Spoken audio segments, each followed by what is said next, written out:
Hello, hello, hello. Good evening, good morning, good afternoon, anywhere on the day of the world. This is Mr. Shyllon coming to you now from the United States of America, as we do every Sunday. Today is September 22nd, 2024. My apology, I'm starting an hour late, but we hope the show will be at the very least no less than 90 minutes. It may extend to 2 hours. So thanks for indulgence, patience, understanding, because in the past few weeks, we've not been consistent in terms of starting time. So I appreciate the dedicated audience where they anticipate say we're coming on the show. So even when we're not there on, the anticipated time when I can still keep checking until when I catch we. At least when I get quite a bit of confidence in with that, it's a matter of time we will be on, as I am doing now. So my apology again for the lateness, but thank you for listening. And I hope we will do the usual, the participation, the mutual exchange of ideas and questions and comments. And I hope we'll get the fun we normally get each time on the radio, on TV, on WhatsApp, and all the other medium that we would use for ritual. Now, like I said, today in September 22nd.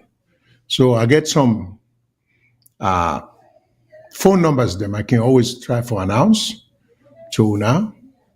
So in case somebody is trying to reach the broadcasting, the number they want to be able to reach with, just in case. So the VOS television network or the VOS network has a variety of numbers. So let's start off with the toll-free numbers. When the number for North America, we cover Canada, America, the United States, and Mexico. So if you happen to find yourself anywhere in three countries there, and you listen to this show and you get interest in calling at no expense to you, please feel free for call 1-866-944-7722. Again, 1-866-944-7722.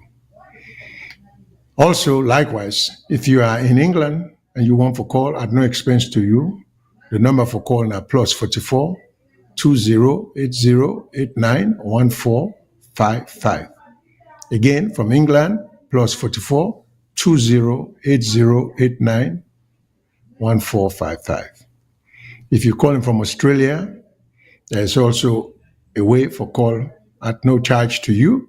So what you need for do for call +61 2909843337.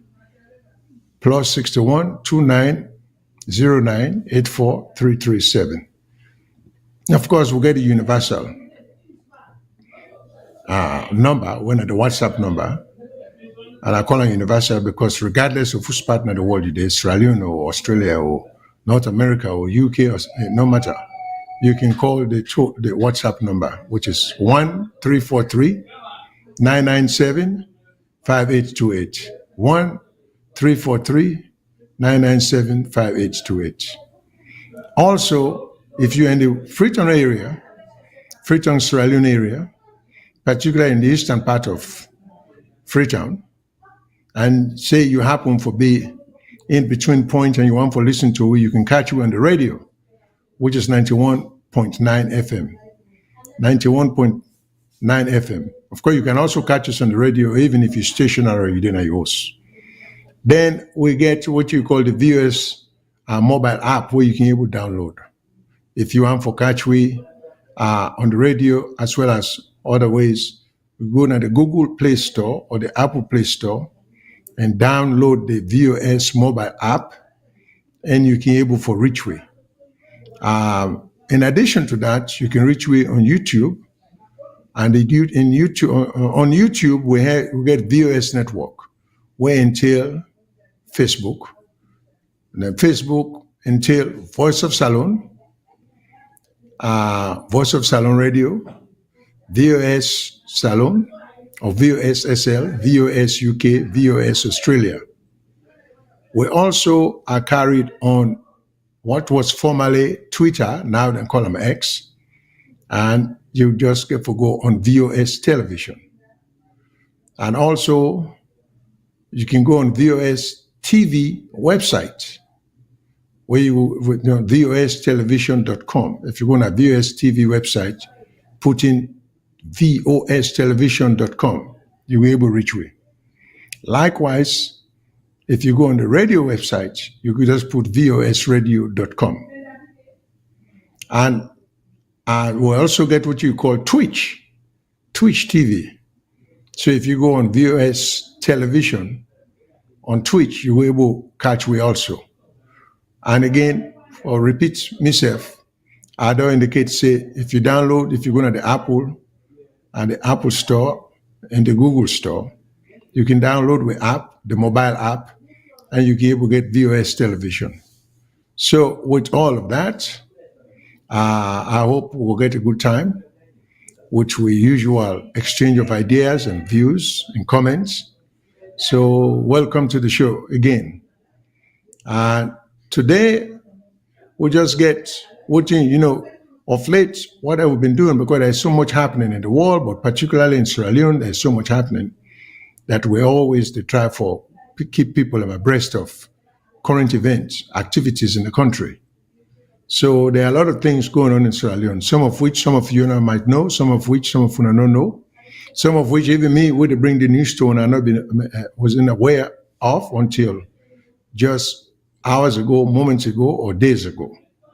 So, but one of the lead topic today would be, like, we understand, say, 150 troops, soldiers are coming to Sierra Leone from the Gambia. And we can always use the phrase small Gambia, but when 150 Gambian troops in the kind of Sierra Leone, and they say, for can help the ECOWAS forces for stabilize the country, it makes you ask the question, why? What kind of stabilization? I thought the country is stable. I thought we don't need foreign troops for the coming. I don't know why ECOWAS need troops in readiness for stabilization. Is there something brewing that we don't know? And just recently, the vice president went to Gambia and even talk to the parliament. So what is that all about? I think this thing about transparency, openness, they should be letting us know in a good democracy, and the people have a right to know when vice president visits the country like Gambia, and again access for talk to the parliament, and then shortly after that, the ECOWAS and get what you call ECOWAS stabilization force. Will vice president come back? Then shortly after that, we see 150 troops are coming from the Gambia for kind of Sierra Leone. It makes you wonder what's going on. Why is all this necessary? Why do we need stabilization? Can the government or those in power please explain to the rest of the nation why are we? Because it just sounds like if you begin to put protective equipment them around your house, where appear like for say they anticipate hurricane, and nobody know but hurricane, nothing about hurricane was announced. People then get for ask you to do all this protection and come up with all them protective equipment. They say, what didn't happen? Because hurricane they come, who's them? You read that. So I think the people have a right to know. I want to say the people living there, as well as we still get interest in the country, for know what's going on. Why does ECOWAS need a stabilization force in Sierra Leone? And we always thought Sierra Leone was stable. In fact, if it wasn't stable, it's been forced into stability because I think the right to protest or disagree is viewed and considered and interpreted as trying to disable or destabilize the country, even though it's not so, because a vital element of democracy is for the people to have a right of dissent, a right for disagree, a right of freedom of expression. But of late, it's beginning to sound like any vocalized opposition, objection, disagreement with the government is construed or understood or interpreted as an attempt to destabilize the country, which is, that of itself is destabilizing, because I don't think any government feels so insecure as to not to allow in citizenship for say anything unless toe the line. If you get for toe the line of what your leader say, that's a dictatorship. That's not democracy. So for stop for begin for make mockery of the word democracy. But if we really believe in true democracy, and if we want for improve democracy, if we want for promote democracy, if we want for do a beacon on the mountain as an example to other countries who might be interested in practicing democracy, I think one of the things government need for be able and forget the understanding and the skill for maintain is how do you maintain law and order, balance as against chaos, confusion, and disruption. So we a good government for be able for juggle then two things there, give the people and the freedom. And like I say, once upon a time we'll be to talk about the right to dissent, the right to demonstrate, the right to protest. All of this can be done. It's just a matter of but if these things are done in bad faith, or with a deep sense of insecurity on the part of the government, that when people protest, it's being engineered. And even if it's being engineered, let's say by a labor group, government should never be in a position as to be so nervous as not to be able to control the situation. Because like I always say, the right to demonstrate is not a right, it's not an absolute right to start with. There are limitations to that right the way you want to exercise them, you the citizen. And the right to demonstrate doesn't mean you have a right to destroy lives or property. I mean, there are laws against destruction of lives or property for which you become criminally liable. So when people go for the application for permits, for demonstrate, they just need to be reminded. Say, do you realize or are you aware that upon you being given this permit, there is a likelihood that certain untamed elements will want to infiltrate from a group and inject undesired behavior what might lead to violence, and so will be put upon una for guard against that. But also the government should, in anticipation of that, in anticipation that people might infiltrate, because we've had stories where even in Sierra Leone, the government itself infiltrates groups to provoke disruption and confusion, just so the government itself can have justification for kill people, hurt people, arrest people. So this is a practice that should be avoided and prevented by any government. Government should not be infiltrating groups. Government should infiltrate groups only to get intelligence information, meaning for get information concerning criminality or crimes. You know, if you want to get reasonable basis for belief, say a group are plotting something that may be disruptive to the peace of the country, that may be unlawful, when I can infiltrate that group, they but not to provoke violence, but to gather information. This is what good governance is all about. Like I've always said, democracy is a very heavy lifting. In fact, we see how they fail at democracy all the time. We're just not capable, we're just not able, we're just not disciplined enough for practice democracy. Because it's heavy lifting. You can see what's going on in America now. Because democracy is a system that can be easily misused by the ones in power. It can be easily misused by those in the opposition. We've not seen in many other countries where opposition use the cover of democracy for kind of power. But when NSF kind of power, then switch and become autocratic, and become oppressive and try to deprive people of all. So they use the means where democracy allot or allow them or afford them until they kind of power, then they take away all those things. We saw that happen in Guinea before they get in coup, where you get a university professor who had done 2 terms in office. You would think this is the reason why some of they say this PhD, forget it. Just try to go by people in reputation, okay? PhD not a guarantee, or university education is no guarantee that the leader gets a vision or he gets any sense about himself. Because Guinea, where you get the man in the university professor, he used that for kind of power. He do 2 terms. Then he decides, say, power so sweet, you want to do 2 terms, suspend the constitution. That led to the destabilization. You see, some of we not share this view. When this man don't do that, then a lead to destabilization will lead to a coup.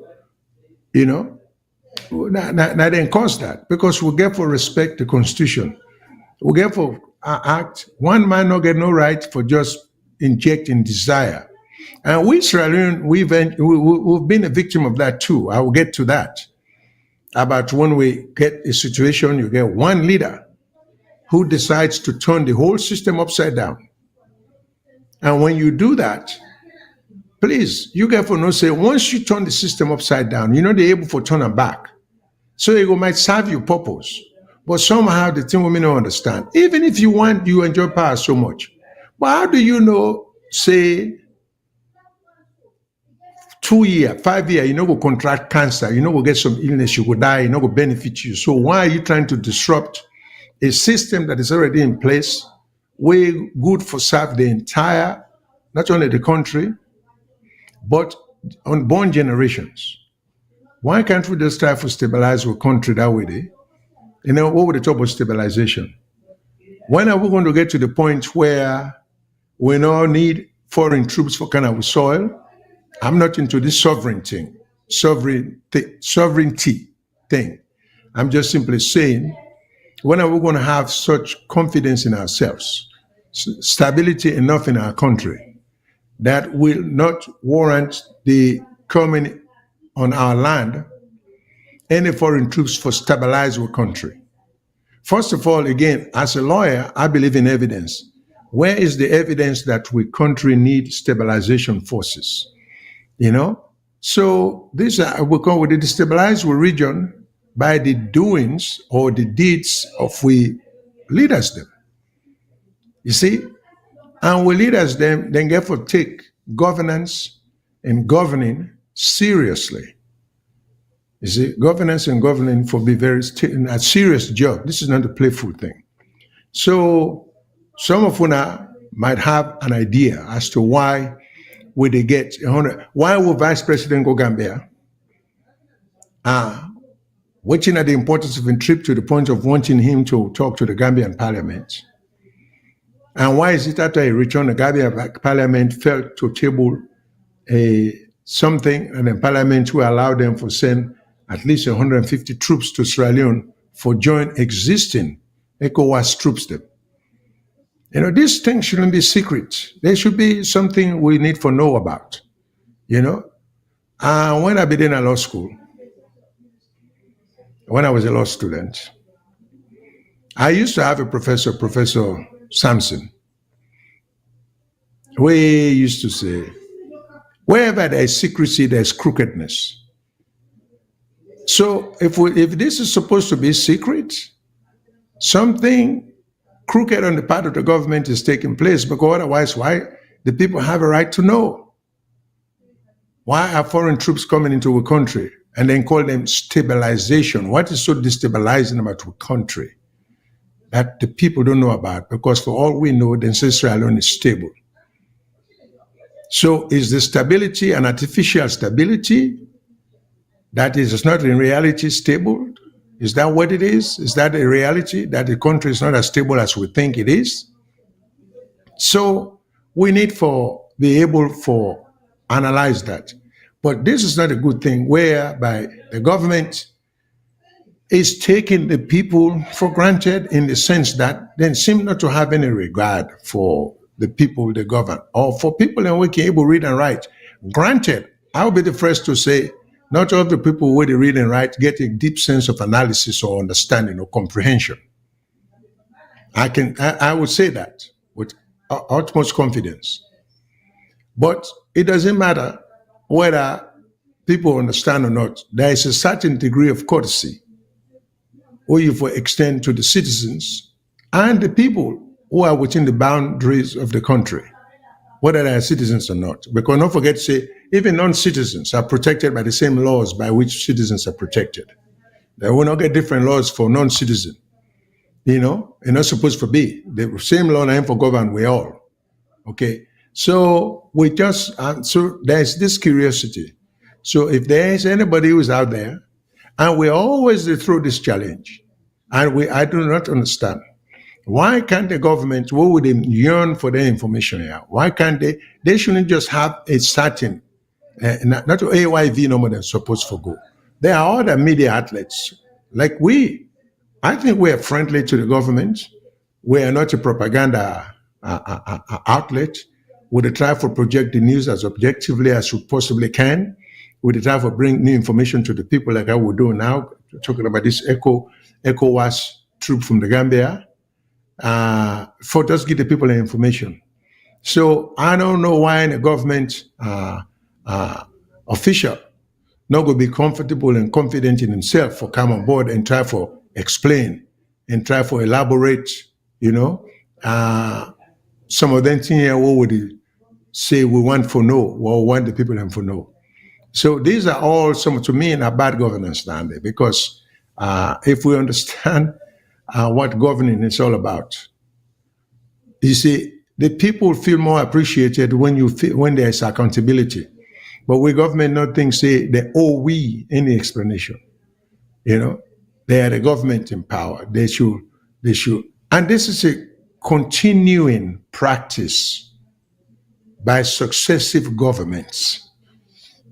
It's a practice that we not try to deviate from, and we should deviate from, because it leads us to the point of nowhere. It's not taking it to progress. To take we to progress. We've been saying anything here. It's time for the government and for the embark on progressive practices, activities, ideas, not activities that are retrogressive, where they take we backward. So we say then here for the good of the country. All right. Again, I always like people and for no say. Look, some of us have gone way beyond the loyalty or love for any political party. The country supersedes, transcends any political party that Sierra Leone has had and will ever have. Now, we will begin to look at our country in the best interest of the country, which means, what is the country? The country really is the people. Okay? Now, we'll begin and the way you show love is no different from the love way you show your family. We say, I like my wife and picking them. But every time you beat your wife, every time you beat your picking them, every time you disturb the picking them, they eat better. Then you say, I like my picking them.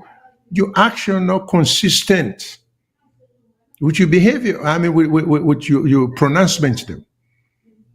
Because man, where they love in family, it go show them by actions. You go feed your picking them sufficient enough. You go be nice to your wife and picking them. You go provide for them in many other ways. You go make life more easy for them. But what tell you with that? Then you just do everything what it takes. So this is what we see. So if you begin do that, if you take your picking, you beat them over and over and over, then you say, I love you. The picking will say, what a strange definition of love. I wonder how you could treat me if you really not be like me. Because when you like me, look how you treat me. So we don't even see a demonstration, an illustration on the part of governments. This government is not unique. This government is just a continuation of the pattern of showing less concern for the country than the country deserves. But we can go all the way, and we're not. I know like for go to Magai in term, because Sir Albert Magai. We have two Magais going back to history. We get Sir Milton. We not get much impact on we politically because a lot of we not get that political consciousness. We not get independence yet. Then you get Sir Albert, because Sir Milton died shortly after independence. Then you get Sir Albert, who succeeded his brother, Sir Milton, but Sir Albert himself, and not in power for more than 2.5 years.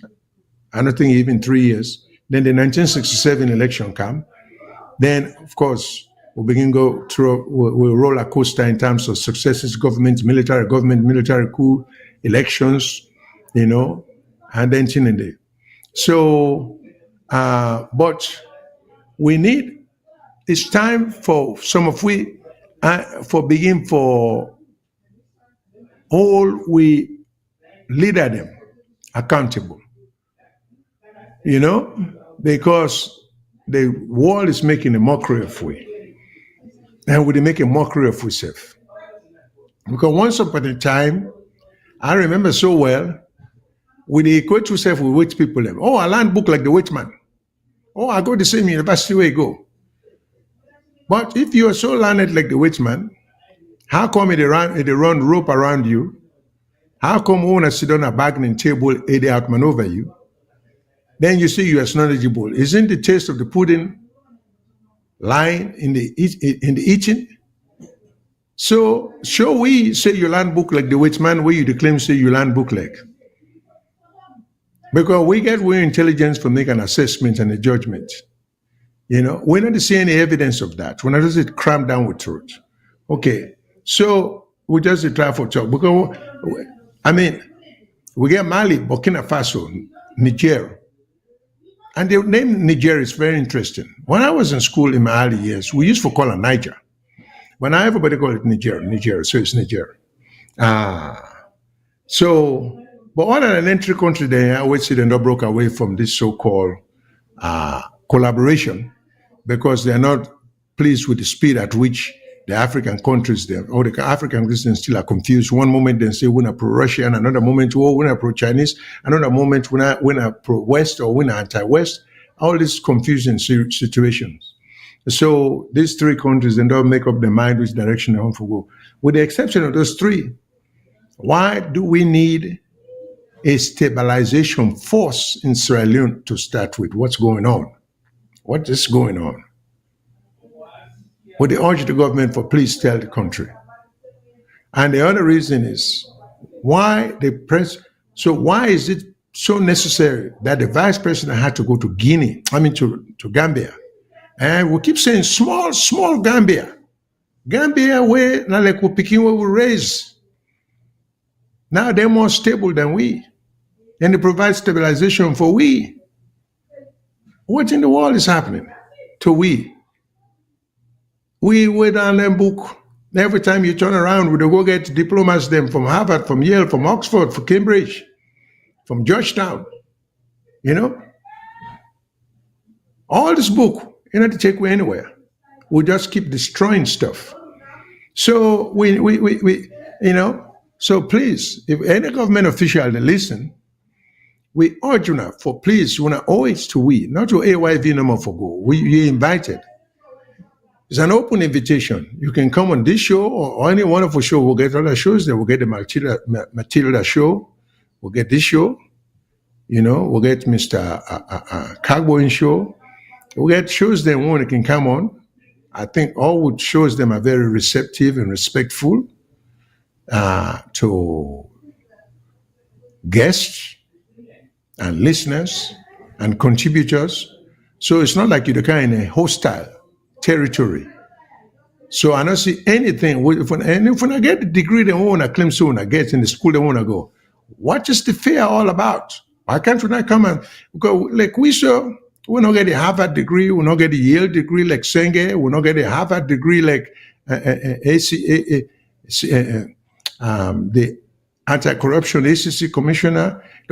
So why if me go Yale or Harvard, I'm not afraid for confront anybody. I can go and speak my mind.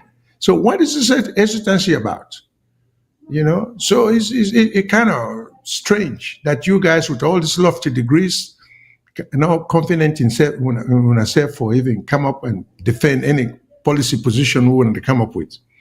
So enough of that. And also let me remind the audience, please, audience, the lines are open. Feel free to call at any time, because sometimes I tend to forget that the lines are open. The lines then, and we keep from time to time or intermittently with the post the lines then where you can call if you know get them handy. But feel free for call we and then talk with we and make your own points. Okay?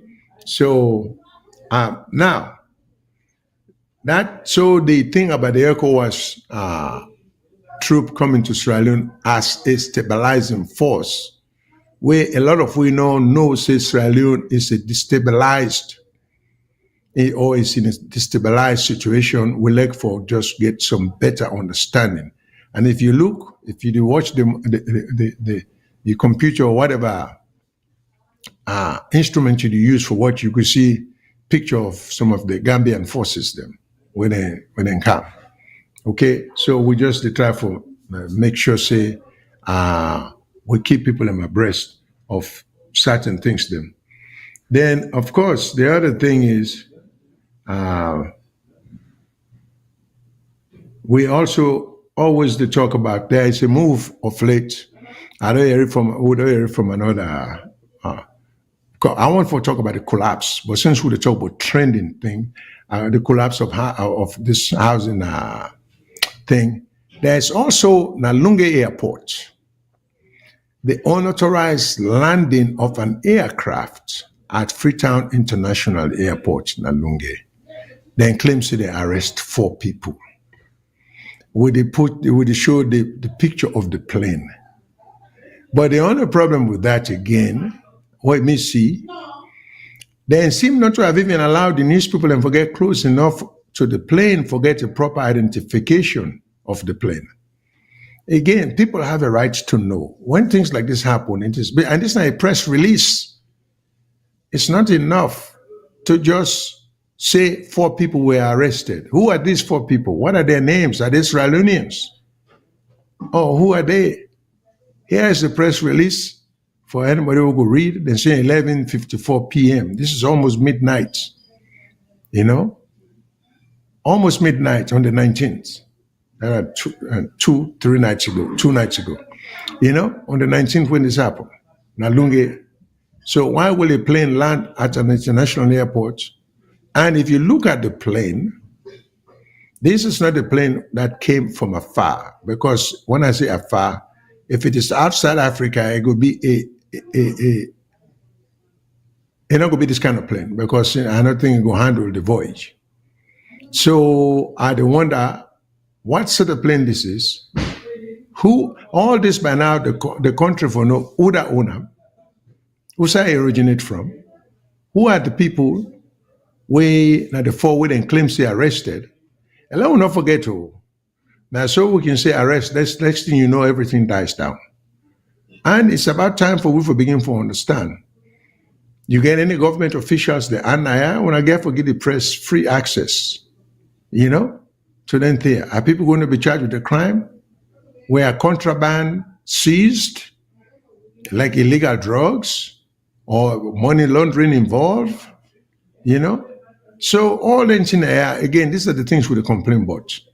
Good governance required. These are simple things. So you wonder why the protocols here are not in place. But for us, we say an unauthorized aircraft. This is make it as vague as possible. Landed in Freetown about 12 midnight on the 19th of September. And 4 people were arrested without knowing anything about the 4, whether they were all Sierra Leonean citizens. I think it's unfair to the people of Sierra Leone, and I think the government gets the duty. And we can always see the Minister of Information. This is the thing. When it is time for the minister to play the role with them for play, they play. The Minister of Information can they all the time the lead a contract we're not going to do business in. We're going to fill that one day. agreement between Arise and some mining company. It depends when the president go na Binchumani Fogi and talk about the state of affair about rice and this and that. The minister now this situation that the minister for their head and for the begin to tell we say what all this is about. No, it's missing in action. So my conclusion is these guys they really don't have any regard for the people within the government. I'm sure they don't think everybody is stupid, and those people say we get the power, we don't have to. We're not get for announce, we're not get for explain, we're not get for say nothing, and because so we don't have to. But this also kills the spirit of democracy. It kills the purpose of democracy. It kills the whole process. This is what we're telling people. So this unauthorized plane, which just happened 2-3 days ago. Where is it from? Who's the origin of that plane there? What were found on board? What plane lands at an airport unauthorized? And if it was an emergency landing because they were about to run out of fuel or they get bad engine, I guarantee you they will have long said it to us. So again, this is not fair. The government should not be running the country like for say it's a private property, So I'm strongly urging the government, answer them questions here, put people on the line, send somebody in a VOS, it's a friendly station, let the question to all.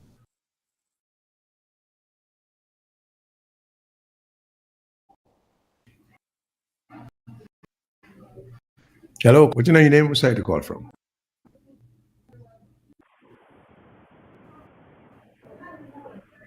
Hello? Hello, caller? Hello? Hello, caller? Get the first caller without getting him off the line, it's kind of hard to get to the second caller. So we'll just move on. But so talking about the plane again, this is the people have a right to know. This is a matter of right. I don't think the government get the luxury or the option of just say we can make secret what we want for make secret we shouldn't. Now governments around the world practice that, they try that, but it's wrong, it's unfair, it's unwarranted, and it's like being contemptuous of the people that want to govern, when they not get respect for them, or not get regard for them.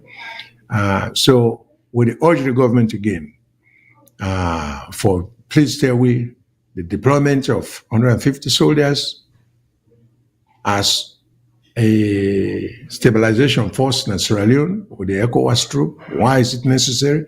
And why is this stabilization force even necessary in Sierra Leone? Or did that happen at the request of a president or a government? Or does ECOWAS need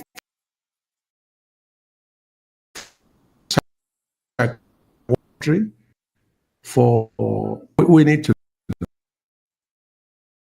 people ask people the government for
All right. So we just want people to know that. Now we want to move to another topic that some of we are very concerned about, and now about the safety of the people in the population. When I say almost recently, there was a collapse of a structure will lead to, I think, several deaths of people. A place called Shell, na Kisi. So I go ask we technical room pictures, some videos of the devastation, and then probably we'll be able to even show the structure before it collapsed, and then what happened, and the aftermath of what happened. It was a 7-story building. Now, you see the building, you can look at it and tell this is a building that's going to witness. And if in a 7-story building, I the of Minister of the Housing and Country Planning, we even have a video of that minister there or deputy minister. But we would like to know what are the code and regulations them and how are they enforcing it here? Because a lot of we do know say people are just allowed to build anywhere and anyhow without serious enforcement of the building codes them and regulation. So I don't know if the control room will show you some more pictures. Because there's not one on the screen. There should be several, and I think there were some videos. But if we don't get the videos for sure, that's okay. But there's there are more. But anyway, so this building is in a 7-story building. Okay, and I think we do have the picture of the building itself before it collapsed. The 7-story. The building looked awful. It's obvious that it was going to collapse just by looking at it. You can tell, say, this was a building that was not going to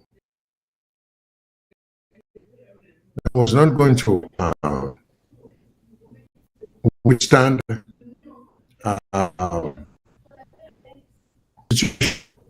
let me just for as to building before it was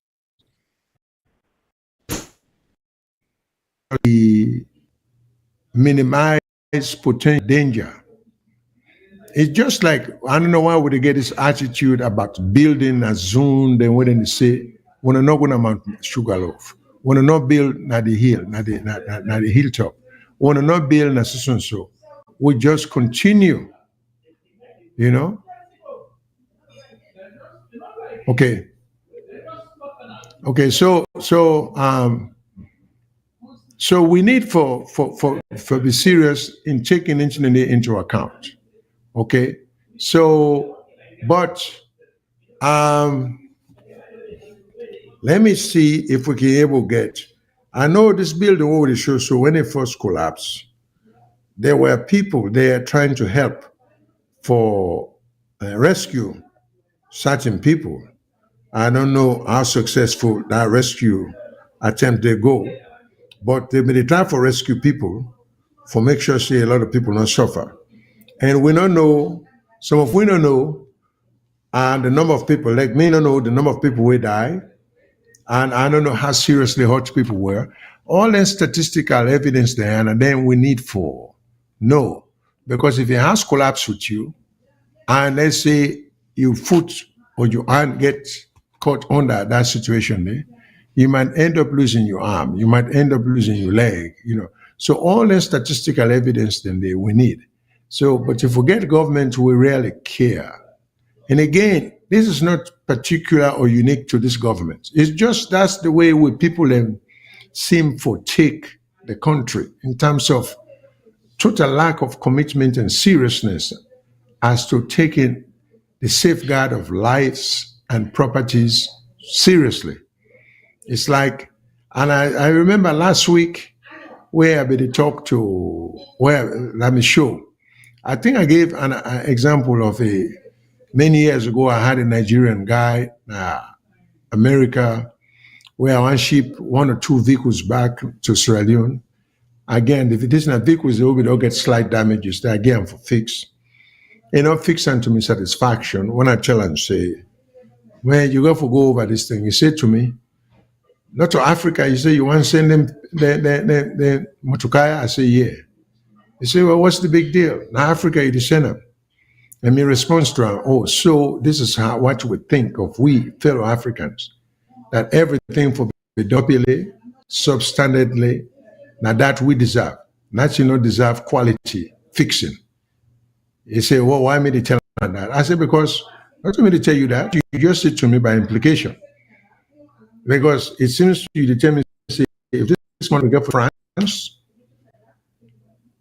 or England, any other place in Europe, we say what you just say so properly. So with attitude, sometimes we take them even into governance. Waiting we wish for people, Well, attitude sometimes is kind of bad. So me just simply say, we get for really take governance seriously, No, we're not for always they react to disaster. When disasters that are preventable, disasters that are foreseeable, you can foresee, say, this will lead to this. I can always give an example. If a person in the middle of Westmoreland Street or Wilberforce Street, at the time for site, or Kuta Road, or Sanders Street, or Campbell Street, or even Circular Road, if a driver begin to drive 100 miles an hour, you don't have to be a genius for saying, will go too far before it causes a serious accident or disaster. You go hit other motor car, you go hit pedestrian then with the cross, and so then you go lose control of the motor car because of the speed, they even go bang horse and other thing. You don't have to be a genius for not saying that the likely outcome of that irresponsible behavior like that. So now the same thing. When we see certain things, they happen. We should anticipate that at the end it's going to be nothing but a disaster. Okay? We know that. So and that's why we get government. Government is not there just as a luxury. Government is there for protect we, the people. Number one, against we self.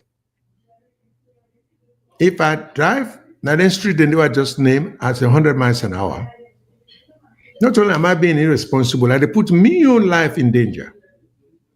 In addition to putting other people's lives in danger. In addition to putting other people and property in danger. So within a government in your role, government in role now for protect me against my stupidity and the reckless behavior or my recklessness, and my wanting and reckless disregard of the law. Then government now then duty for protect me against that irresponsible behavior. The me would demonstrate the irresponsible behavior. Okay? Yeah, this video, there's a video playing about the collapse situation. I don't know if there's a sound to it. So that the government job, plus the government and job for protect other people from reckless behavior. So this life is where the happening right now. na Shell. And this is operating collapse. So people in the live inside. And the shop then just can't happen until business time. And you know, happen so right. As well as some people and they're under right now.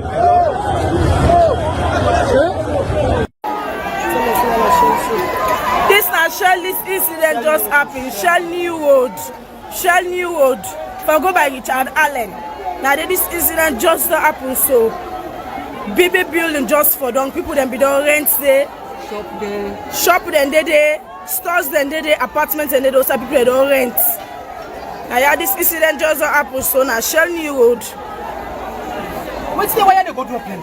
They go put people in there. People in there under there right now. We don't know how much people how much they alive, how much done dead. We don't know picking then they big people then they. This incident just happened at Shell New Road.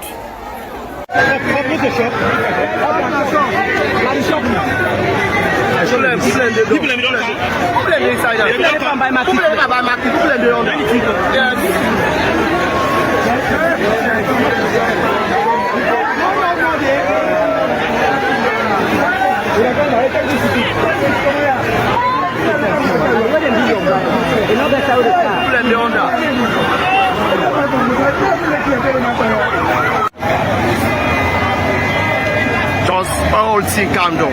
Everything calm down. People will be inside, shop them inside, two or three story. All gone down, calm down.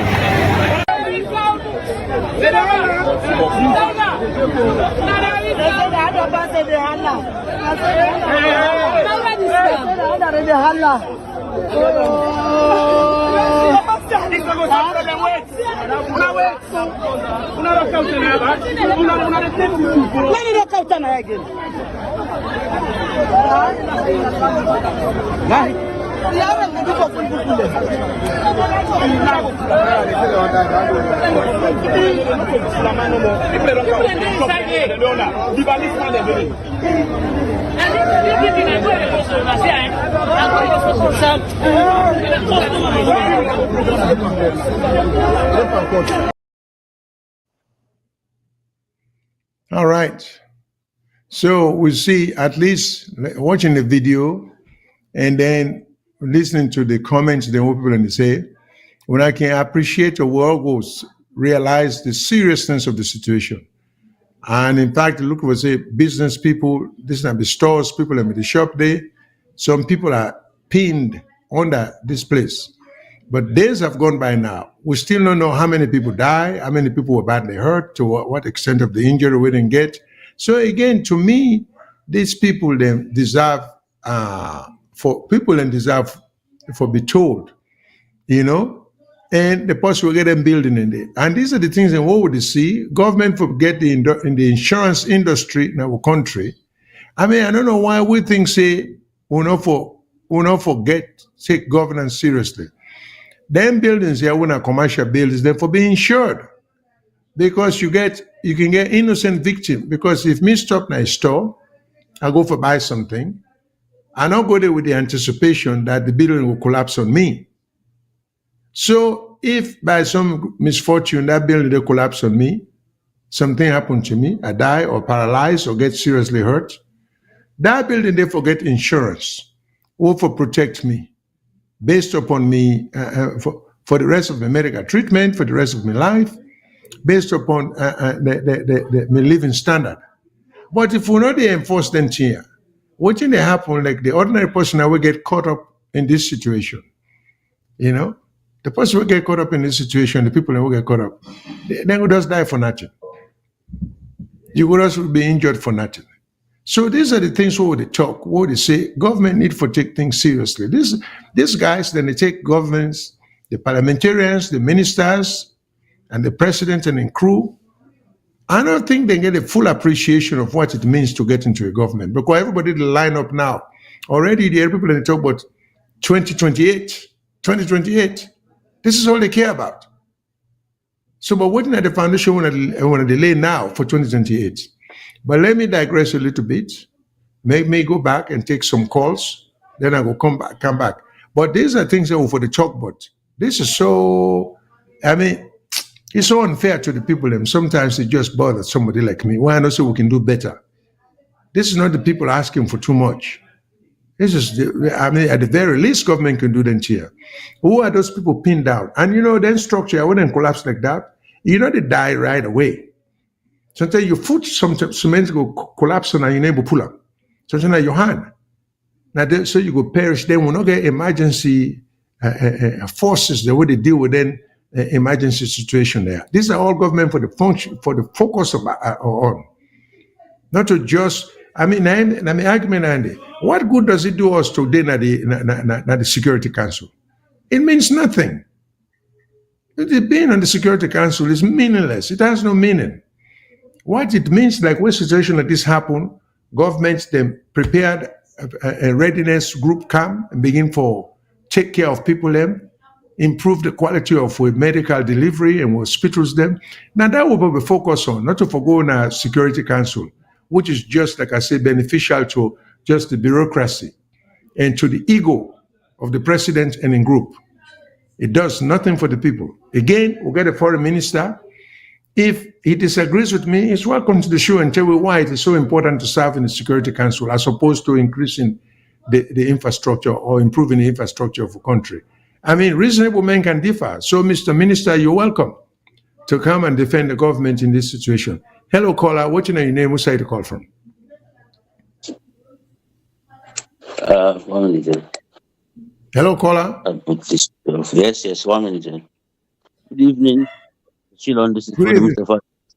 Yeah, Mr. Mustafa, welcome. Yes, Thank you for calling. Yes. Yeah. Well, first I want to touch on the plane we come down. Okay. Because this again, Naim, we see, because all of the things, the way whether it don't happen under the rain, if it don't happen under an eskurma, and then we make a lot of noise about that plane. Exactly. This is what is so interesting. You're right. Go ahead. Yes. If they make them secrecy, now because then we accuse Kemosi Sisi in out drugs. Even though then try the people that were involved in go jail in America, they not call Kemosi Sisi. But almost all SLP people pull them, and most of them talk say Kemosi Sisi out drugs. So that is an allegation when they put on them. They guilty or not, well, I don't know. That's another thing. So you come to the rule of law, all waiting you talk about an escurmano or no adopt the constitutional review instead of only 6 years, nothing happened. Then don't talk about for sack the vice president, well, instead don't do a lot. So I just get somebody say almost everything we been campaign on, it has happened under his reign. And it has happened worse than it was. So now if you check the last election, Samura will be the campaign, he not get mind commit himself again. He go say no more law, we just go no more, like make something vague statement. Because say we inside the kind of power, will get the solutions of the problem, of Salon problems. You not get them, get them. So now the thing is not alone about the politics. I make me always talk about the diaspora. We not get no way we talk to them people there for let them do other things. Other things that for solve problems of Sierra Leone because we get them enough. We have enough problems. And we'll just go quick on the second one week out. This building collapse. But it come back to the fact that we get all departments, agency them, we pay people them doing nothing. The people that they say they get national disaster management, then get environmentalist ministry, then get to that again, country planning, they get all of these agencies. One Picasso they not get to. Where this thing happen? Na gentle nine out something and then out the other one logistics. I don't know I think JP logistics. And then later back then see then out people from the one that they mine iron ore. So you see it form all of these agencies. Now for waiting now. Exactly. This is called a national disaster agency. That means say when I didn't country where disaster might happen, like rain, they come. So what did they do? And get the forest garden back. They get all of these people being paid a lot of money. And at the end, what are they doing? They don't even get pickaxe. They don't get nothing. They rely on people and for come help them work. Then just they go visit. Can you imagine where did it happen? The guy when are the spokesperson, I don't know his name, Urul, he say, and they turn back now, who's to come back the next morning. Can you imagine an emergency waiting for work 24 hours on the clock? Then say they go back in our house, then go sleep, and then come back the next morning. They can't. They say even 10 o'clock they not be do. So imagine Which people this is the kind of which people people talk being about. under which people being under the rubble, then go home. Yes, then go home, and they can't. Let's for come next morning 9 o'clock. They know they take 10 o'clock to 11 o'clock. They no can they. This is what you call governance as alone. Now for put people in our office, create agencies for them, Don't pay be them mindful money. of the outside. Just keep talking. Let's go ahead. No, go ahead. Continue. So as I say, we dey expect say, when they say environmental agency, NDMA, and anyhow they call it, national disaster something, then people like for don't be equipped. Like say, when something happen, so this now just one building for them all. We be say, not only like earthquake where they happen in our countries there, when thousands of buildings don't collapse, that means now forget for look through those buildings. This is not just one building. No equipment for search through that one building. A lot of people they will die, they not for don't die. Because they say one man they communicate with him brother for days, for one day, now left for talk. So imagine say with this now, they say emergency, we get disaster management. Them deploy that in the machine them for to scatter that rubble, all of him pull and come out. Then them pull the people come out from the rubble for not able to help them. But as it is, Salon, we good on paper, but on theory, nothing not happen. Thank you very much, Mr. Shyllon. Thank you very much, Mr. Mustafa. Right, this is again with what you had to talk. Like you say, Salon people, we book, we education are all on paper and a wall. Practical experience is nil. Resourcefulness is nil. Creativity is zero. Big talk. The man get 20 degrees, he can't solve the simplest problem. Like, we Sabigi name to government agencies them about disaster management, environmental management. I get some American slang I could have called some of them things in there because now this country we call all that a BS. Here BS. These guys are not serious about governance. But then again, now hold me thought to myself for now. Now I take another call. Hello, caller. What's your name? Where's the call from?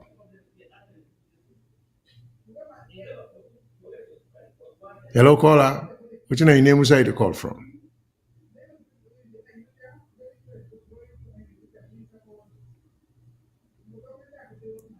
Hello? Hello? Oh, okay, well, let's just proceed. These are the things they will talk about. And these things are not being dealt with even on a national scale. Because this is just freedom we're talking about. So if a disaster like this, if it happened in Nabo or Kenema or McKinney or Kono, we may not even know about it. This is how irresponsible, this is how lightly the government take the people. You know, this is how I want to see the government. I don't even talk about President Bio and in cabinet. I don't talk about even the parliamentarians there. Why don't they sign everything? Why don't get them for sign?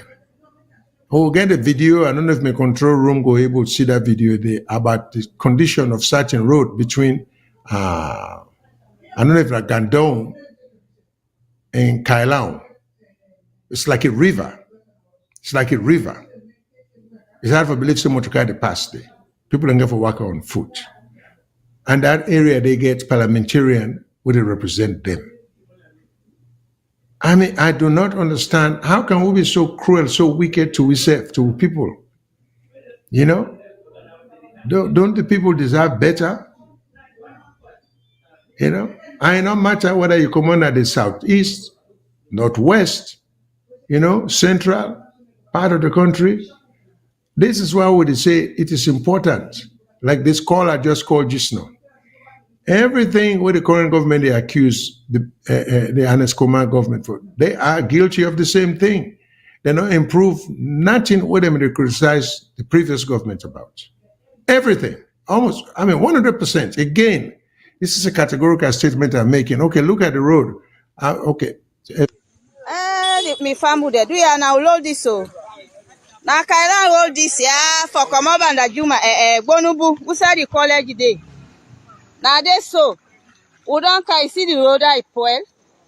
The road you poil say poil Papa government. Do you remember we na here? One whole road. Mada be yo, Fatima be yo. Do you remember we? Masakwe wait me. Masakwe. Big river 90 days. River oh. Me foot don't fash inside the water.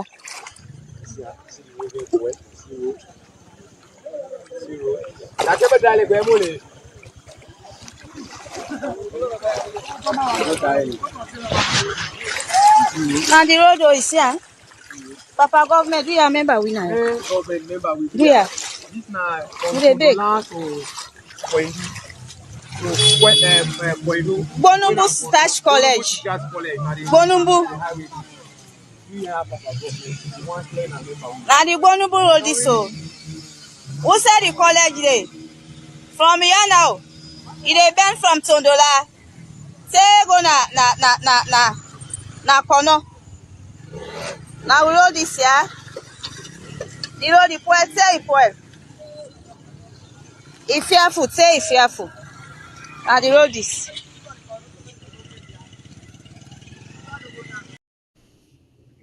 Okay, with a situation like this, there are people, even at the diaspora, where they are abroad, where you go say, oh, when I know for sure something like this, you the instigate.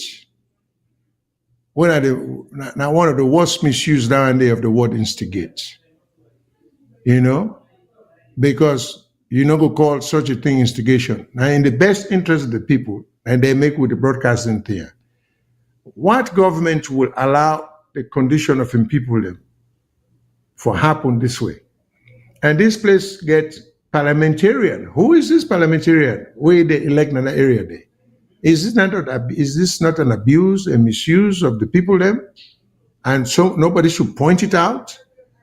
I mean, it's like almost saying, well, of course, don't talk about it. Now people then will get a right for. Isn't the same mentality what we'll come up with, what we'll sell with people in slavery many years ago? Because we not care. What which man can say, we'll go like for buy when people and bring them to America and enslave them, beat them, torture them, force them in labor for free. We chiefs them say, yeah. Isn't this the same mentality that we have? We not care consequences and effect on the people then? And there are some of us where they are abroad. What we say, we're not for pointing out. You know? And in fact, the reality is no such condition should exist anywhere in the country anymore after 60-some years of independence. Road like this never exists at all. I mean, is that too much to ask the government? You know? And why should people take satisfaction when we build 2-3 roads then? It's like we have to do the people a favor. No, this is not our obligation. Now when I assume the job, when I say when I can do all this stuff. But now people then for be able for, now just imagine anybody from the diaspora, we'll go look at this and say them for bring that up. If not they in my mind, Papa and brother and tap, now this area. Will you say it's okay, nobody enough for bring that out? For nobody enough for point that out? Or now for all the parliamentarian at that area, they responsible. He should not be re-elected because he's not to represent the people. Now, a job for going to parliament and push for the infrastructure there to take place. And these are all the things we say. We not they pinpoint any particular place. We say the people generally deserve better. You know? You know, go there in the opposition, you criticize, when you come back to power, then you find out how difficult it was. And there's no problem again Sierra Leone cannot be solved by we intellect and we intelligence. We're just lazy in our intellectual way of thinking. Otherwise, them problems, they're all a solvable problem. You know? I want to see the people them and knowing my experience of growing upline, it really pains me to see this happening. You know? These people are struggling so hard to make ends meet. And we're not to meet them halfway. So I'm just simply saying, it's about time some of who were in at the diaspora where we want to talk, and even you get people in back home, where they want to talk, they not to look at the interest where some of we generate, because some of we don't necessarily have to talk about anything bad or we don't to go right in the salon. And this is not a criticism of the government. There is nothing the BO government they do or fail for do where the other government, the preceding government, not guilty of. Because the primary concern is not so much uplifting the standard of the people. Okay? So let me just move on to another issue that is of concern to me. When they talk about the IMF loan, Sierra Leone is trying to get another loan of $253 million from the IMF, what the IMF don't approve. Loan, this is not a loan. Now, if we all understand where you will lend money to anybody, you get forget interest. So the loan where we don't get, first of all, my understanding, and again, I invite the government to disagree with me and correct me. I stand corrected. But they say 38% of we annual budget goes into servicing loans. 38%. That's more than 1/3 of we annual budget. They go into just paying interest. Okay. Do we need another 253 million? But I know how this works. Because this loan may be necessary to be able to pay ministers, to be able to pay the president, because all their money are in foreign, so we need the loan. So when this is done 2 years from now, we're going to borrow another one for people minister them or government officials them. Where if we create infrastructure well, we will be able to raise enough taxes for undergo and withstand all the expenditure there. So we get existing loan with the IMF. Now we go back, forget another $253 million loan. And in reality, for a country, to be honest with you, a $253 million loan, it's like when you say, at the time of think, in relation to an individual, it's like somebody who do well, they get a $5,000 loan. Any country not for struggle forget 253 million. 253 million to a country is almost like $500 or $5,000 loan to an individual. The only trouble is the country get more power, they get resources for people to pay back the loan. But why are we at this stage? And it's so ironic. On the one hand, we're talking about borrowing, trying to get a loan of 253 million. And the next thing you know, we'll be talking about building a $2 billion bridge. Why not we even employ 50 people? I mean, so I do not understand what is happening. And people, for one way they think, say, government not for be called out on some of these things, you not need to think again. Because government needs to be called out. These guys are not giving people the respect where people deserve. Because we'll say you go get $253 million loan. What will get loan, what would they pay? What would they pay 38% of annual income for pay the existing loan, for service the loan. Then we still lend on top of that. And we have to lend because money not there for pay ministers and for pay all our government agencies and this and that. That's all it is. So we'll go lend more. In the meantime, we're not to see any attempt to sacrifice.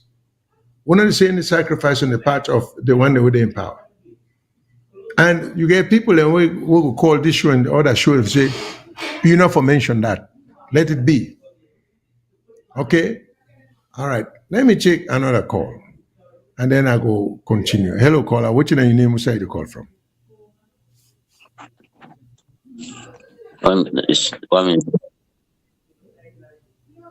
Hello, caller. Yeah. Go ahead.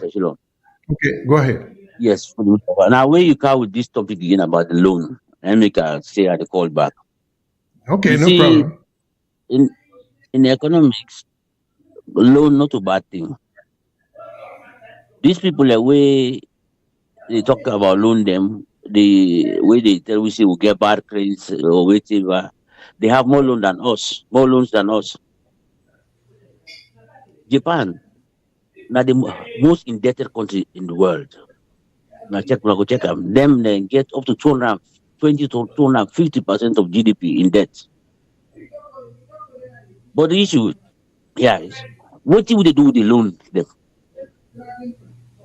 Because then they borrow money, like the UK, every month or so, then they borrow 30 billion pounds. UK give for pay at 2.6 trillion pounds. Then they give for pay. So I just try to talk this. The will not say loans are not a bad thing, but what do you do with the loan? If you take the loan them, you fix the healthcare. You take the loans them, you fix all the roads in the country. You take the loan them, you look like what they all loan to that UK or Japan or America. You don't go complain. Everything they run well. But okay, let me give an example now. Mother we get about $1.3 billion of loans. Now it don't go up to 3 point something billion. So you don't add 2 billion in 6 years. What have we done with the money? That is the fundamental question we for the ask. Because if not that 2 billion, we don't go borrow. We don't can invest in iron ore production or bauxite or money they can inside. Then we go use that money now for the do other things there, or we don't solve the water problem, or we don't solve the rail problem, or all other problems that we get. But we have not solved any problem. Even the most fundamental, the water, we not solve them. So that is the thing that I want to get problem. IMF, any side they go, they know they go help. Then they go side problem there. Then they pretend like they go help. They're not going to help you. When they're going to Greece, remember 20-something, 2013, 14, 15, Greece been in financial crisis. Then they go borrow the money. Then punish the people, and so the Greek people and therefore take them through the European Union, they get them on a court. Then therefore make a settlement for make the money where they get for pay. I mean, the IMF say, okay, una pay this now, left this now. The that way the European courts charge them too much, because they even talk to let them scrap the senior, the way they use boss them, all other things them. They want to go to like a salon show. Oh, no, we give una this one for scrap dandy, una scrap dandy. They say that they're against human rights. So when they go to the white people, they backed out, they backed off. But in Africa, we shall get the yes man there, where they feel they don't get no solution to our problem. They will be there, they could do anything, they could provide any condition where they want, they could put them. And I make then they know they go no side because I didn't make the money, now they get the freedom for do all kinds of things. So in summary, I don't try for toxic. Even business, if you want a business, loan not something very good. But when you take a loan, where that loan be say with a purpose, we be say it fundamentally could put you in a stronger footing economically, not to overcome the salaries them or other small things the way the population not they see or benefit by, but at the end of the day the loans then they increase. But that's our okay. Let's just summarize again. The UK now, yeah, every UK person get for pay £40,000 if they say no PT they to get for pay. So now so the debt level in this country for every UK person and that they get for pay. Thank you, sir. Thank you very much for your dedication. All right. Let me just take it there a little bit. Of course, a producer, Mr. Kagbo, who's an economist, probably go deal with this issue on another day this week. But the thing about loan, like Mr. Mustafa said, that's true. In and of itself is not a bad thing. Because loan sometimes not a temporary status will enable you for move forward with whatever venture you are engaged in, whether you're running a country or running a business, or even for we get what you call personal loan because you hand dry, but you get to do something. Okay, that's understandable. But loan of itself become bad when you get them with no intention of not only to pay back, but not even for applying for which you borrow the money for. This is not the problem we get in Australia. Because so we get existing loan. You ask yourself, well, why do we need $253 million? Is Sierra Leone so destitute that Sierra Leone cannot afford $253 million? Like I say, in terms of a country, that kind of money is a pittance. Particularly a country like Sierra Leone with so many mineral resources, if we manage with wealth very well. So 253 million, and we get debt, then we will service to the same people, the IMF. So these are some of the things then we are concerned about. And then again, the trouble is, would they kill all the machinery, wait for put checks and balances in place for make sure, say, like even this 253 million that is being borrowed, that it is spent well.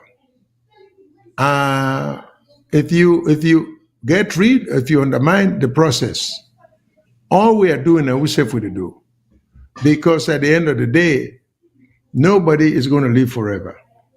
We're just going to create, then we'll complain about the white man. Because by the same token, we will not destroy we own resources, we will not destroy, we will not deplete everything. Not to them when they come in large numbers for can improve your life. Look at the exodus of Africans who are going to these European countries, to the Americas, the United States included. Just take a look at all here. Where we country, how many, let's say, for example, how many people are from Dubai or from Malaysia, or places like that, where they will see they fed for America or they fed for go England. How many people from the United Arab Emirates we want for come to the United States so badly? And a lot of like Sierra Leone could be a Dubai. We're over abundantly wealthy. It's a matter of applying wealth it's a matter of where wealth being handled by those in high places with vision. I not to use the word honesty, because the example we go give another time for justify stealing or dishonesty. But if you're given a budget of $1 million to take care of children or of a place, if you spend $900,000 on that place, the people will hardly notice say you thief $100,000, because then you were able to show what you do with $900,000. People don't know what thing or the other one. The problem is when you give them $1 million day for manager situation day, you put your own personal ambition ahead of the facility we for take care of. So instead of you utilize 900,000, 950,000, they end up taking 900,000 of the entire budget without regard to the effect it's going to have on the project. The mentality is what 90 destroy. We just don't seem to care. There's this desire. Everybody want for gentry. Everybody want for get money in a quick form without having to work for it. I mean, it's a matter of fact. We don't want to work for the money, but we want for gentry. When anybody go into government, they not believe say now for go help for generate resources will go help the country as a whole. We will land book, we not believe say now for go and try to create a fair and efficient infrastructure, tax system, we go help for underwrite some of their expenditure. We're not doing none of that. So what we're doing, we just figure say, well, we have a right. We get power now. So people not feel obligated for follow rules. First of all, if you don't get checks and balances in the way monies are spent, how are we going to be able to provide privileges like Mr. Fodo Mustafa talk about other countries will get debt. But then countries will get debt, then they manage them debt very well and see what they do for them people. Look at the social benefits where some of them countries there, England, Norway, all other countries, and they give them people. You know, free transportation, free health care. But we don't get nothing like that. Okay? Everybody get for struggle for himself. So it's hard for we even compare to some extent, we on debt because with the wet man country, we see what you do with the money. We see Ireland try to provide quality health care for them people. We see Ireland try to make good roads. We see Ireland try to create public housing. You know? We see Ireland try to utilize some of the see Ireland try to subsidize public transportation because you can't make it too expensive. You can make transportation, bus ride, and subways. They cannot be for profit. Government get for subsidize all and so we see that. But we on a government, if this 253 million when they go borrow now, it not go benefit the ordinary man at all. It go help for pay minister in salary. It go help for pay the cost of the plane where the president they ride back and forth for go overseas. That's where some of the $253 million could go. It now will go into improving infrastructure. So I mean, this is just wicked to people then. We shouldn't be doing this. And for the one way they say, and this is a pattern, like I keep saying, it's not unique to the BO government. It's just like we brothers them. We get government. They all listen, tribe not gonna have to do this. Minde Timini, these guys think alike. Then get power, then think that's all that matters. To hell with the people then. You know? And not only will go eat the money, but we'll talk to them like they're a full man and they don't get no idea what would they talk about. So these are some of the things they want me to talk about. You know? So we really get for respect for people and we get for hold them in high esteem. We cannot be demanding so much from white people because over and over and over, then the white people are not stupid. Then they see how we do, we then see. So they know we own everything, we own talk and this and that. There's much no more. It's very little, you know. And now we get to even country like Gambia, get for Gambia again help we for stabilize our country, you know. And I mean, I just don't understand that. But these are some of the trend in our country. We not to think maturely, we not to think progressively. Okay? Again, there's always one issue I want for also address. Because when you see politics, how politics they go. Not for say people are not bad. Though.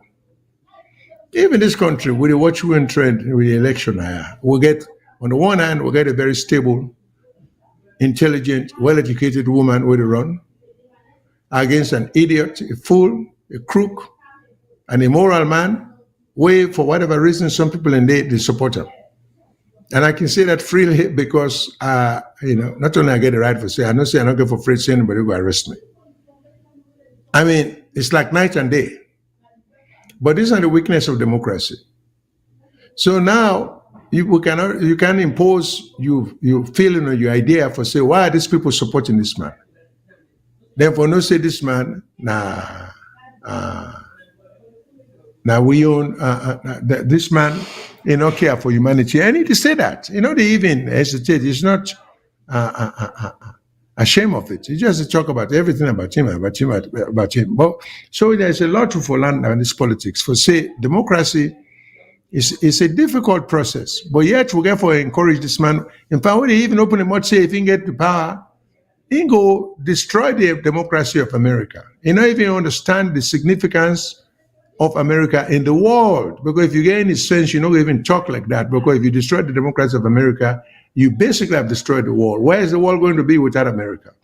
We're not going to agree with America with all the things. I get a lot of things I can say about America. But we know the significance of America. If America no existed in this world will go back 200 or 300 years behind.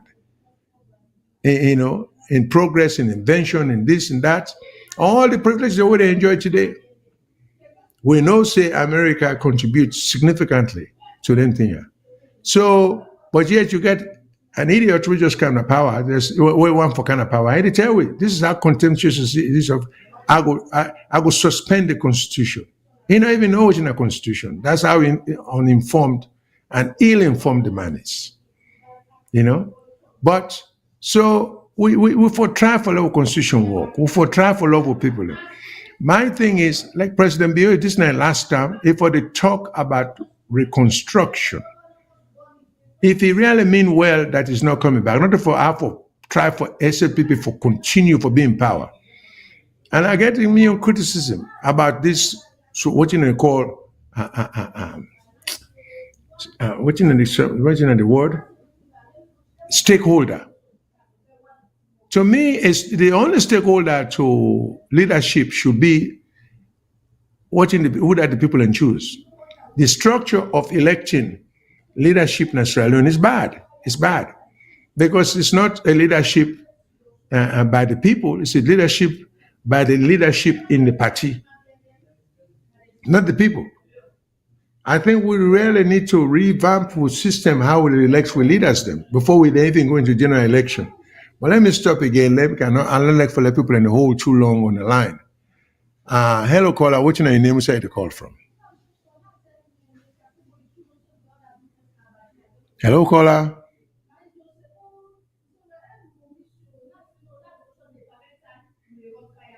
All right.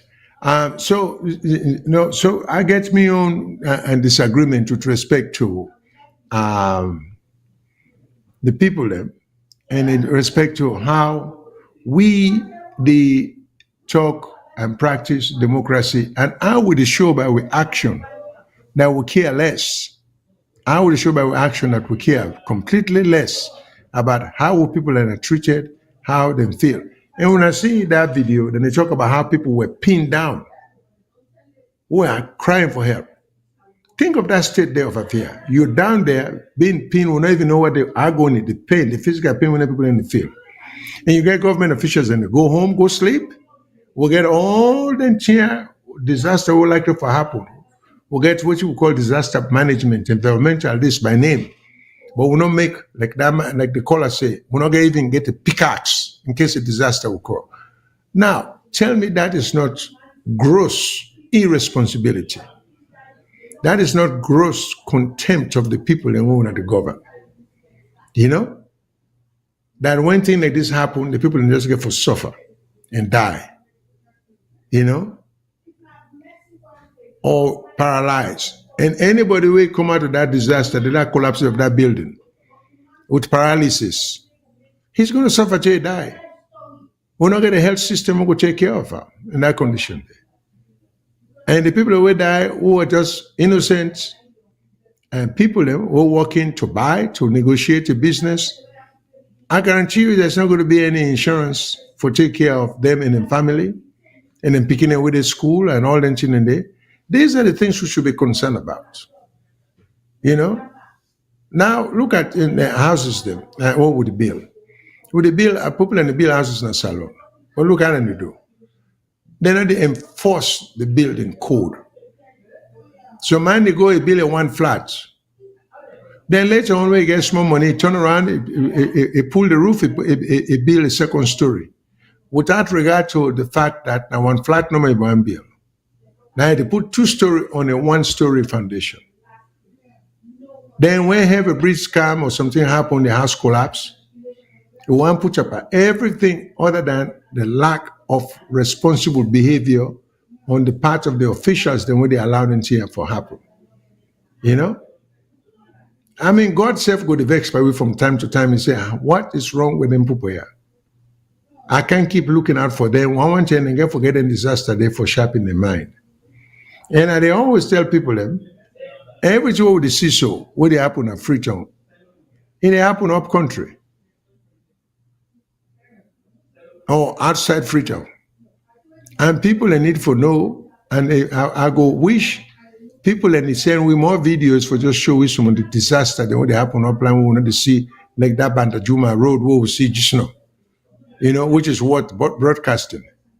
Because there are a lot of situations like that where the people and they go through, and I feel sorry for them. And we then get parliamentarian who probably something they come America every week They go overseas every day. I doesn't exaggerate, but I doesn't have to illustrate the point. But they came naturally back to him people. I remember I run into a local brother here, and I asked him about a ferry, like around district, a river or a bridge or a stream called Manoa. I believe Manoa and Upper Bambara Chiefdom a day.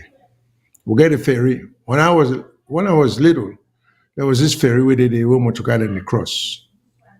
Where there should have been a bridge built here a long time ago. I asked the gentleman, say, how about that ferry? He said, oh, the ferry not only still exists, he said now people can get for rolled and trusses and push the ferry, forget the ferry going. Now that's unfair. There should have been a bridge in that place a long time ago. Why are we treating with people like that? Why? And anybody within the diaspora who thinks that should not be pointed out, well, I challenge you, I make you just go take a leave of absence in America or wherever there in the world. Go there and put yourself and the people in place and prove to me, say, hey, Mr. Shyllon, I didn't hire at the cross water by another right ferry and by foot and this and that. So everything is fine for the people. When that road will show, because you get some of who there abroad who will say, no, we're not for sure that. And I challenge anybody like that, if you want for letting people, if in my mind, papa and uncle and brother and sister and they and that, if not the condition and they wish them. And if you wish them that should happen in America, you're not a bad person. You're not a bad person. Because say that is not a good condition for people and for live. So we talk about anything in there. And and me no one forget into party politics in Sierra Leone. But I see recently where I think they make the chief minister then get the responsibility for review the SLPP constitution. Now, that is the most ridiculous assignment and the most contemptuous assignment I don't see them give anybody. This man has a PhD in prosthesis, Dr. Senge. Now, you don't become a PhD holder by being stupid. It takes some degree of smarts. You come home, then say you PhD in prosthesis, making artificial limb for people where maybe as a result of an accident, a lot of people as a result of the war we get, a lot of people as a result of accident that will occur in the future. You come with an expertise for develop an industry, okay? Where go help all, and when it comes by accident, it happens to all class of people, even the wealthy, then they get accident and die, accident and lost arm. That man, to the best of my knowledge, has not utilized nothing but know-how. Then they mix them into politics so that I don't forget which he learned. Now Yale or Harvard wouldn't say he attend. Now, in the meddle in a field where for review constitution, he is totally unqualified. Meaning one of the people who talk, you can get a PhD and you just unfit and unqualified for the assignment. He lacks the requisite knowledge to review a constitution of any type, be it for an organization or a country. That's not his field. That is not his field. And then now they're coming up with all kinds of short-sighted things where you can say they're not interested in the country. Now, when you begin to put into in a constitution, say, if you do work for the government, you for resign your office 1 year.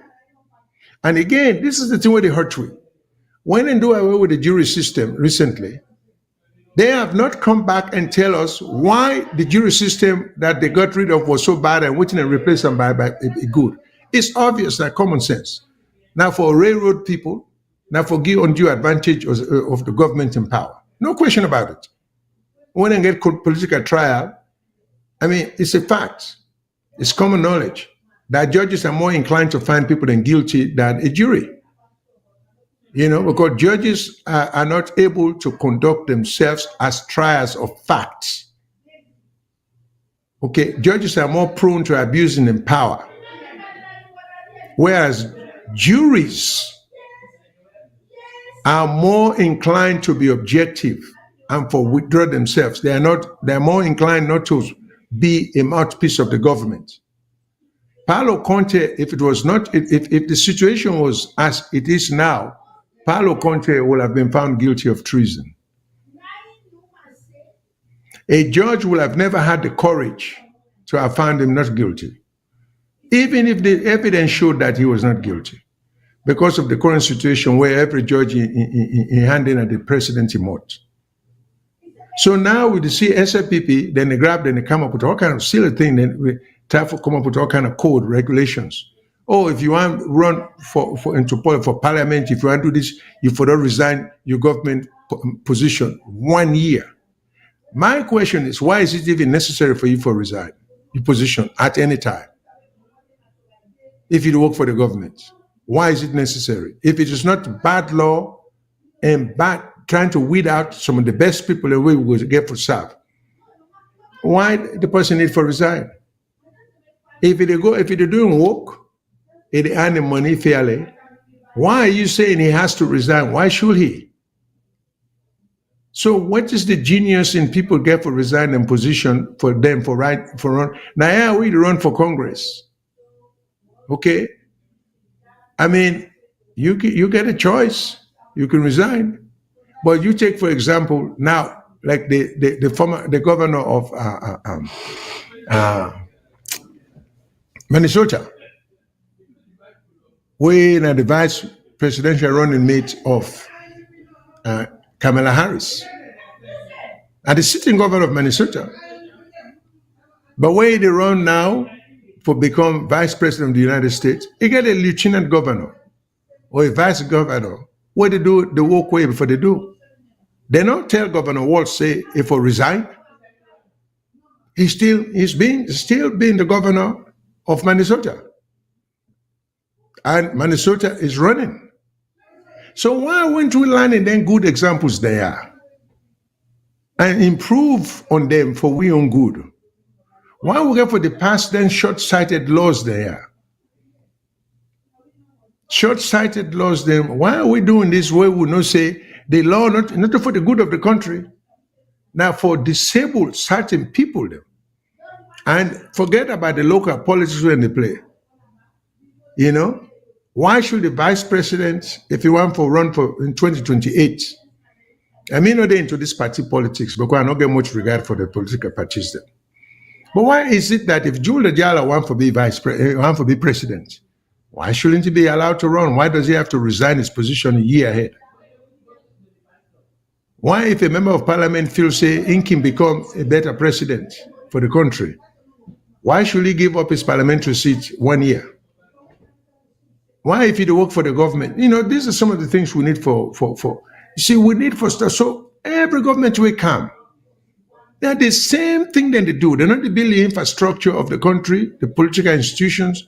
Then just continue for the cheap away, instead of coming up with well thought out, constructive, progressive code legislations. When them for the try for help for develop a country, then just, you know, Dr. Abdullahi Conte, all these are some of the nonsensical things that we then do. With all the degrees, does the past laws then were not beneficial to the country at all? And we know, say, we current situation is short. The presidency is empowered with too much power. Too much. The presidency. All because of bad intentions, instead of trying to create a balance between the legislature and the executive, we give so much power. And one of my criticisms, why I still say, and everybody will know anything about political science and government, you know, you get like the gentleman when I think that I just forget in position a clerk of parliament where we get this mishap recently when we have to be the work, we have to be the draw salary, not the pay, Tarawali. Then the chair will say only the president can fire him. The president should have nothing on a well-run system with parliament or the operation of parliament. Right there would undermine the system, would not promote corruption. Because white president, unless he loving country like what we see President Biden decide say he not go run for the good of the country and say I go make Kamala Harris take me position. Well, you know they see often. But which president will you get that power day go be willing for turn and down say I don't want him? I mean when I will learn all this book, we go come Cambridge, Oxford, Harvard, Yale. And when much is expected from. And I keep being a critic of this constitutional thing. Stop messing with constitutions. Give it to those who are experts in constitutional law. It's not enough for you to be a lawyer to be a constitutional lawyer. No. Constitutional law, like many areas of the law, takes a certain amount of expertise. It's just like saying once you're a doctor, you can operate on people in brain, you can operate on people in food. No. Theoretically, you might know how to do it, but not to your specialty that day. That's because you're a doctor. Now, medicine gets specialties, various specialties. Same thing with the law. The law has several specializations, one of which is constitutional law. All them salon lawyer way they fool themselves thinking because they can write good English, they can draft constitutional law. They need for some of the courage for beginning for saying, no, not in my area of expertise that one. Because now we're not taking so bad, we even give a PhD holder in prosthesis to review constitution, which I found to be very ridiculous. It's like taking a lawyer for go review, for do some review under Senge expertise. But this is how much would that trivialize the significance of a constitution. You know, I don't think we're not able to grasp the true meaning of constitution. When they come up with all kind of, we don't know the difference between constitution and statutory law and constitutional law. Would they put in constitution things that should be put into statute? Or what would they call acts? When we get into constitution, things they will not belong in the constitution, will be in the statute. All because of their lawyers, they are thinking because they can write and speak English well, they are constitutional lawyers. They are not.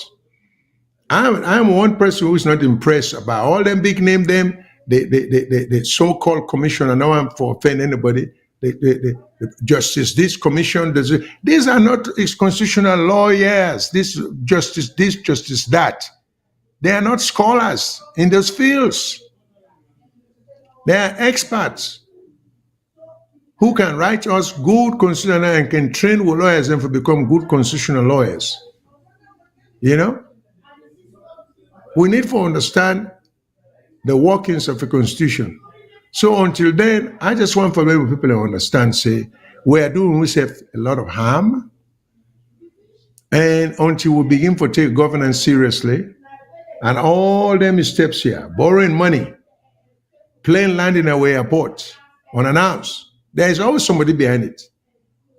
Plane not just can't land at airport 12 midnight. In fact, at that time, they run away for the dark and everything. And if it's announced, how we made it safely in the airport, now one of the airport, then we land within one of the most risky area for land. So we don't even know how to do that one day. So we get so many things there we need for talk about. And last but not least, even this thing about 10 hours, Sierra Leone will not get the courage for allow the diaspora them for vote while they are abroad when election they come. We were responsible for a large part of the economy, maybe as much as 50 or more % of the economy. Without they can't do much. But they exclude, we say, you cannot run for the presidency. Why? You know? Why are you see, to me, the reasonableness of some of them laws that wouldn't come up, if not to dubious purpose. It don't make no sense. If I was born and raised in Sierra Leone, even having lived in America for a long time, for decades, why can't I go to Sierra Leone and run for the presidency? Why there's an assumption that somebody must be more loyal to the country than I am? Because of what? Why, if I have an American citizenship, should that disqualify me? You know? Why is it disadvantageous that if I have another country's citizenship, that for be a disadvantage for me, and that for be detrimental to the country if I get the talent, if I get what it takes? So we just make laws them all not based on reasoning, sound thought process. It's all, so these two seem stuff within the chalkboard, but we say how that countries them. I want to play something, but nothing the control room show we. We got a Sierra Leone lady, eloquent, they England, they represent a ward, a constituency, you know, away you'll be impressed. We need talented around in Sierra Leone. I don't know if the technical room thinks we can play and we can close with that. For just showed how we lose talents them. America again, we smart talents them, you know, and how people them. Let you check like Canada. I was told you've even had in Canada a governor general of Canada. What kind of now Canada as a refugee? Michael Jean, woman, came to Canada as a refugee, black person, became Governor General of Canada in 2005 to 2010. Because, and we don't see that, we see in England, where not recently they had somebody of Indian background. So talent is what counts. With a bit more liberal and more embracing of people who want to be part of us, than forget this